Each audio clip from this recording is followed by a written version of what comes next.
ত্রয়োদশ জাতীয় সংসদ নির্বাচন ও গণভোটের তফসিল ঘোষণা সব ধরনের প্রস্তুতি শেষ করেছে নির্বাচন কমিশন। গণপ্রজাতন্ত্রী বাংলাদেশের সংবিধানের ১১৮ অনুচ্ছেদ অনুসারে নির্বাচন কমিশন গঠিত হয়।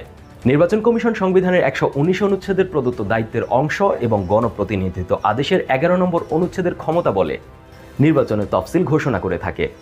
সেই ধারাবাহিকতায় আজ ১১ ডিসেম্বর তফসিল ঘোষণার তারিখ নির্ধারণ করা হয়েছে। তফসিলের মাধ্যমে নির্বাচন অনুষ্ঠানের সার্বিক দিনক্ষণ এবং নির্বাচন সংক্রান্ত যাবতীয় কাজ একটি বাঁধা ধরা তারিখের ফ্রেমে লিপিবদ্ধ করা হয়। সহজ ভাষায় বলতে গেলে নির্বাচন কত তারিখে হবে সেটির ঘোষণা থাকে তফসিলে, কিন্তু তফসিল মানে শুধুই নির্বাচনের তারিখ ঘোষণা নয়। নির্বাচনের সাথে জড়িত খুঁটিনাটি আরও অনেক বিষয়ের সিদ্ধান্ত জড়িত থাকে তফসিলের সঙ্গে। আজ আমরা তফসিলের বিস্তারিত জানার চেষ্টা করব ইটিভি ডিজিটাল এক্সপ্লেনারে।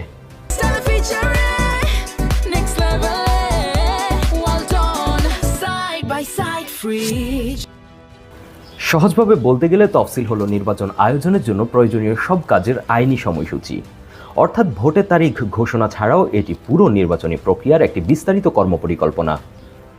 গণপ্রতিনিধিত্ব আদেশের ১১ নম্বর অনুচ্ছেদে তফসিলের ব্যাপারে নির্দেশনা দেয়া আছে। তফসিলে কিছু জিনিস সন্নিবেশিত থাকে, যেমন প্রার্থীরা তাদের প্রার্থিতার মনোনয়নের কাগজ কত তারিখে জমা দেওয়া শুরু করতে পারবে সেটি তফসিলে নির্ধারণ করা থাকে। এছাড়া মনোনয়নের কাগজ নির্বাচন কমিশন কতদিনের মধ্যে বাছাই করবে, বাছাই প্রক্রিয়ায় সেটি যদি বাতিল হয়ে যায় তাহলে প্রার্থিতা প্রত্যাশী ব্যক্তি কতদিন পর্যন্ত নির্বাচন কমিশনে আপিল করতে পারবে তার সময়সীমাও তফসিলে বেঁধে দেওয়া হয়। এছাড়া নির্বাচনী প্রচার কবে শুরু করা হবে এবং কতদিন পর্যন্ত তা চালানো যাবে তার স্পষ্ট নির্দেশনা থাকে তফসিলে।